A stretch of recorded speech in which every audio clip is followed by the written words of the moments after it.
Hi, welcome to Don't Be a Doormat. I'm Lisa Welsh and this is episode 7. Thank you so much for joining me. Today we're going to be talking about how to set boundaries with a toxic partner. Now, you will know if you have a toxic partner. I'm not talking about somebody who's a bit grumpy, doesn't like to do the dishes, just pees you off. I'm not talking about that. I'm talking about somebody who is manipulative and is slowly kind of making you question your sanity. Somebody that you can't seem to get anything right with, and it can be a very, very painful experience.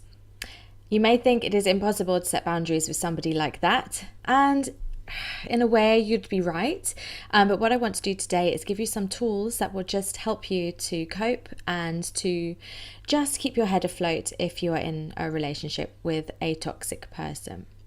Before we dive in, let me just tell you that I'm not qualified to diagnose any personality disorders, and neither are you, but you may suspect there's something like narcissistic behavior. And so I'm not going to be talking about the psychological aspects. I'm not going to be talking about what makes a narcissistic person or the different types. This whole video is going to be focusing on you. You might be wondering if I'm going to tell you that you should leave, and I'm not. That isn't something that anybody can answer except for you. Only you know if you need to leave. If you feel unsafe, if you feel afraid, and if you have dependents, then that's something that you need to consider. But this is not a video where I tell you that you should go. But if you do decide to leave, if that is the decision that you come to, then I do want to reassure you that it will be okay. Even though it does sometimes feel like you're unraveling an impossible knot, then it does feel very, very scary to make a change, but there are so many people available to help you. So if that is what you decide to do, then honestly, you can do it. I want to give you that full reassurance. I know that people's decisions are based on many factors: your beliefs, your faith, your family, and your finances. So this isn't judgmental. I'm not telling you either way what to do.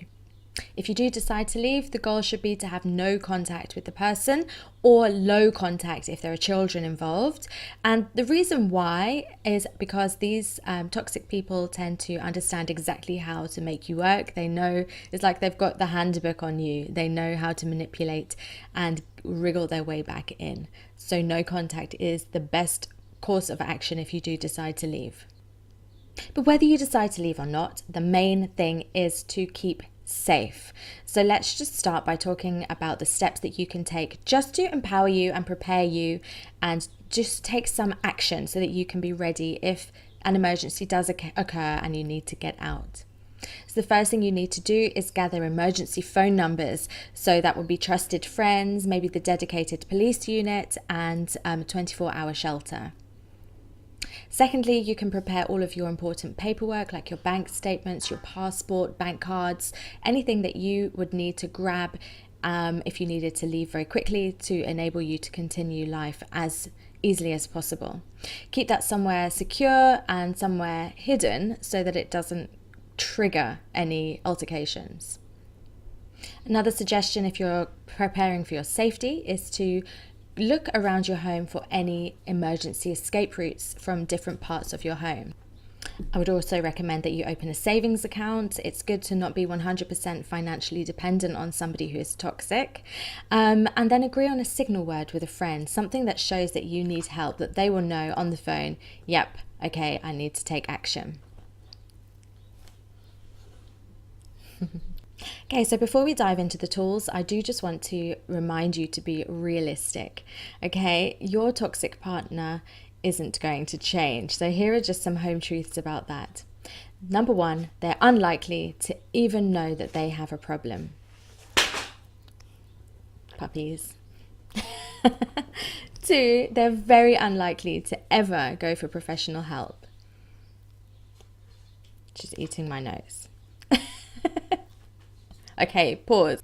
The other truth is that nothing that I share here today will enable you to change your partner. So if you do decide to move forward, you need to accept them as they are right now. Now, you may just feel so frustrated at that, knowing that I'm not able to help, and I don't think that anybody is able to help you to change your partner. But you may find it actually a huge relief that you don't have to fight anymore. You don't have to try and explain to them what's going on. You don't have to try and change them because they're unchangeable actually. So you're off the hook. All you can do is change yourself and make small changes to actually improve your life as it is. Okay, so there are some tools that I'm going to share with you now. First one is to be prepared, and by that I mean do your research, find out all that you can about personality disorders if that's what you think you're dealing with. Look up the different kinds of narcissistic traits so that you can really understand what it is that you're facing, and it will help you to put into perspective the fact that this is a medical problem that you cannot change, and also that you are not to blame for their behaviors. That can be really, really empowering. The other great thing that you can be prepared with is understanding the kind of manipulative tools that are typically used, because then they can lose some of their power over you. So for example, splitting behaviors, which is when people have like a black and white thinking. They only think things are good or bad, right or wrong. There's no gray areas, which is what can make it so frustrating when you're trying to explain why something happened. That I'm sure you've been there.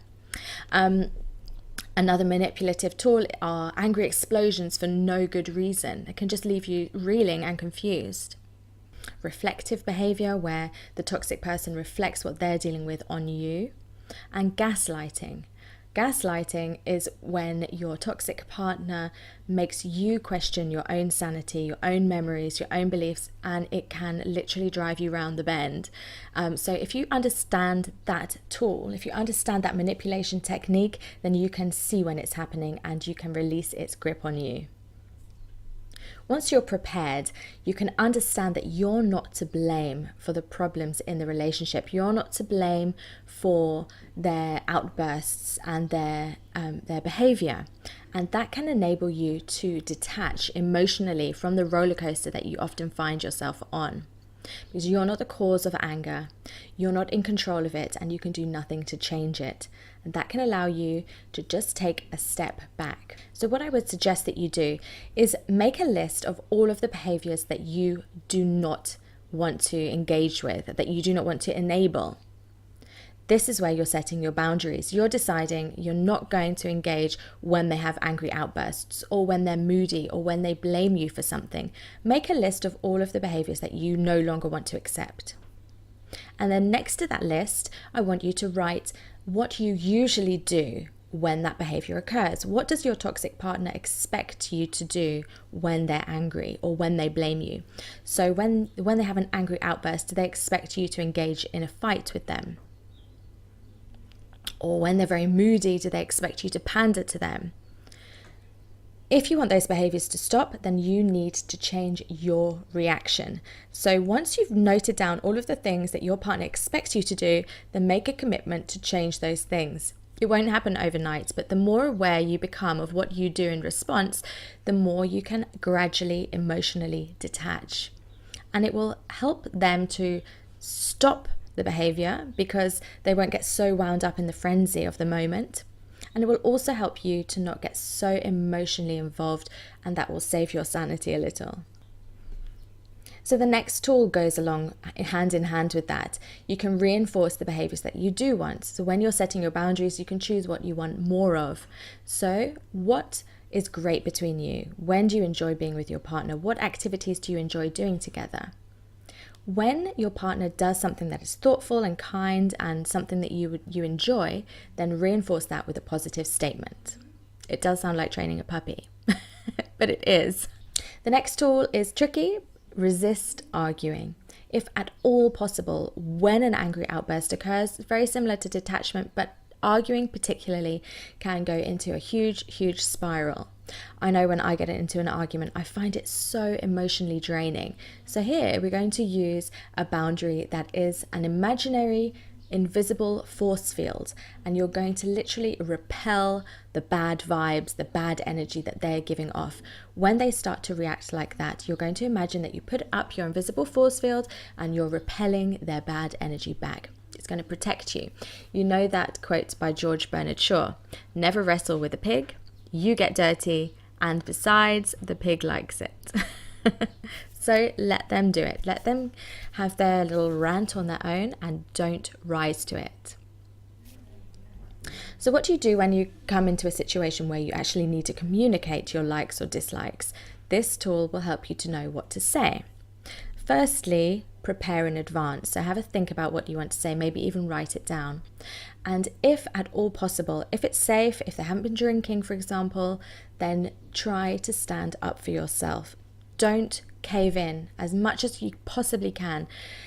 Learn how to say no calmly and without being defensive and without getting into an argument, if that is at all possible.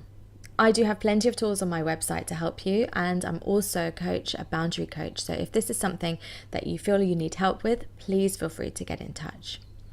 The bottom line is, being in a relationship with a toxic partner is not an easy thing to do. It's very, very difficult, and only you can decide if you want to stay in that relationship.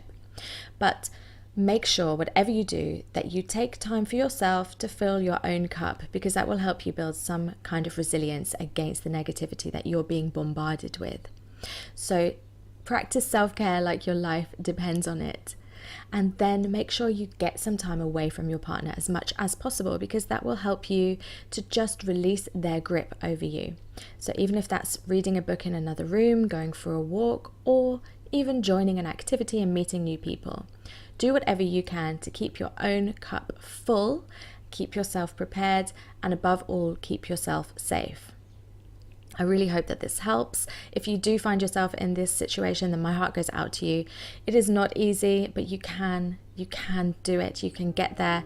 And maybe the stronger you become, the more able you will be able to leave if that's what you decide to do. Thanks so much for joining me, and I will be back next week.